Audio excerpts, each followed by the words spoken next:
कुठारी बंधु के पास आप गए बचाने के लिए, पहले किस भाई को गोली मारी थी? बड़े भाई, छोटे भाई को? पहले छोटे भाई को गोली लगी तो बड़ा दौड़ा। जब दौड़ा वो तो उसको भी अभी गोली मारने वाले ही थे कि मैं पहुंच गया, लेकिन तब तक गोली लग गई और वो भी वहीं ढेर हो गया। दोनों भाई एक दूसरे के ऊपर गिरे पड़े थे।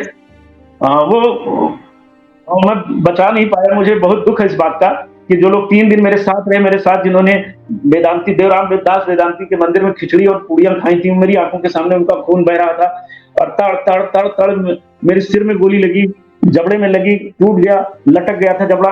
ये दांत बहुत दिन तक बाहर से दिखता था, फिर सीने में लगी गोली, उस पार हो गई, हाथ में लगी, अटक गई। मैं कुछ समझ ही नहीं पा रहा था कि आपके सिर में गोली लगी, जबड़े में लगी, सीने में लगी, हाथ में लगी, तो आप भी तो मृतप्राय हो गए होंगे। बिल्कुल मैं चेतना शून्य हो गया। तभी मुझे लगा कि अब मार देंगे, तभी भाई रविशंकर पांडे जी दौड़ कर आए। ये बहुत शक्तिशाली शरीर के व्यक्ति थे। पांडे जी यही बैठे हैं, रविशंकर पांडे जी बगल में बैठे हैं। पांडे जी आप भी प्रणाम स्वीकार कीजिए। आप कैसे इनको ले गए फिर? जी, जब इनको गोली लगी, ये तो मैं इनसे कम से कम 10 कदम पीछे था और जब मुझे लगा कि नहीं कि हाँ इनके ऊपर भी गोली लगी, हमको कुछ एहसास हुआ कि इनको भी गोली लगी, कुछ चिल्लाए पहले, तो मैं दौड़ा और कई लोगों के पीछे चूंकि होने की वजह से वहां तक पहुंचने में थोड़ा लेट हो गया मैं, और भगदड़ मची हुई थी। एक तो उन्होंने आंसू गैस के गोली छोड़ दिए थे, उसके बाद फिर उन्होंने गोलियां चलानी शुरू कर दी थी। तो किसी तरह से मैं इनके पास पहुंचा तो हमको लगा कि कोई चाहे सीआरपीएफ का हो, चाहे लोकल पुलिस का हो, कोई सिपाही था जिसने राइफल की बट हमारे टांग के सर पे उसने हमला करने की कोशिश किया था। तो हमको कुछ लगा, फिर मैं झुका तो मेरे बाएं कंधे पर उसका बट पड़ा।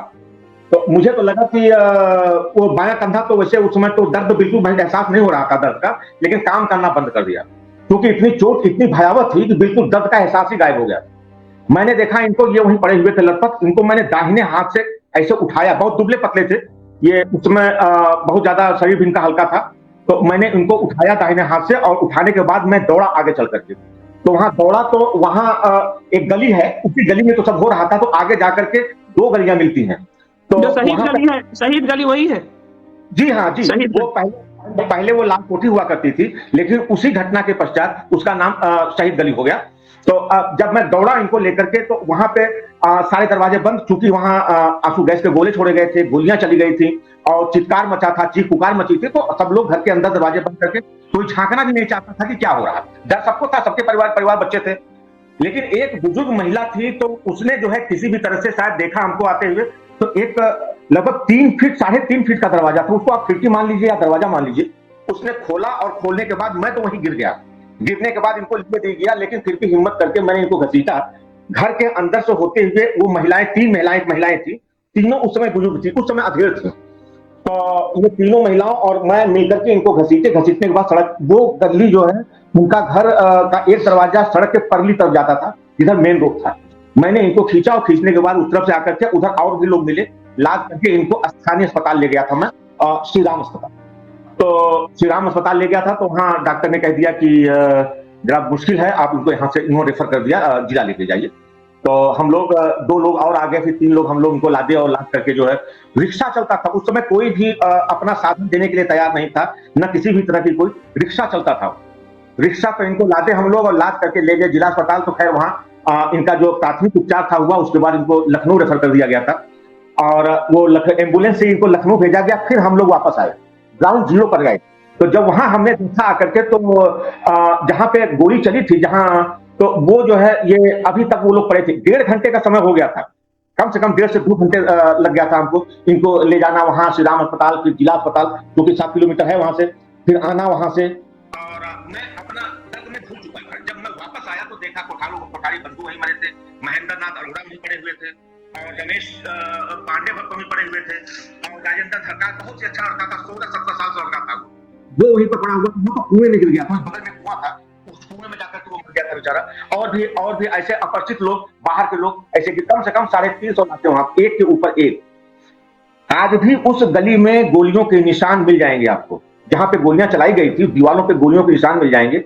उस समय वो शहीद गली का जो सड़क था वो खून से पूरी तरह से लथपथ हो गई थी और और दीवारों पे खून के निशान थे। और आज भी हम लोगों की हिम्मत नहीं पड़ती है उस गली से गुजरने की, कि जैसे ही हम लोग उस गली के अंदर से गुजरते हैं वो पुरानी बात 90 की बात दिमाग में आ जाती है और मन जो है बिल्कुल एकदम से चित्कार उठता है, बड़ा भावुक हो जाते हैं हम लोग। कोशिश यही होती है कि हम लोग उधर से न जा करके बगल वाली गली से होकर के हम लोग निकलते हैं। आज भी हिम्मत नहीं पड़ती है। ये जालियांवाला बाग की तरह था कि लोग कुएं में कूद रहे थे और कुएं में कूद रहे थे। इस आजाद भारत की सरकार ने गोलियां चलवाई थी, मुलायम सिंह की सरकार ने अपने हिंदुओं को मारा। 300 साढ़े 300 हिंदू जो कह रहे हैं, हालांकि इन्होंने तो 40-40 का आंकड़ा देके खत्म किया। उस मुलायम सिंह सरकार को इस हिंदूवादी सरकार ने पद्म विभूषण दिया और गोली चलाने का ऑर्डर मुलायम सिंह सरकार के जो प्रिंसिपल सेक्रेटरी थे नृपेंद्र मिश्र, जो चैनल पर बैठकर एएनआई में हंसते हुए कहते हैं कि मैं कंट्रोल रूम से ऑर्डर दे रहा, और कंट्रोल रूम में मैं था जब गोली चल रही थी। उनको विशेष व्यवस्था करके पीएमओ नरेंद्र मोदी जी ने पीएमओ में लेके आए और विशेष व्यवस्था यानी कानून बदलकर अध्यादेश के जरिए पीएमओ में इनको लाया गया और फिर इनको अयोध्या में जो ट्रस्ट बना है रामलला ट्रस्ट का, उसका प्रमुख बनाया गया।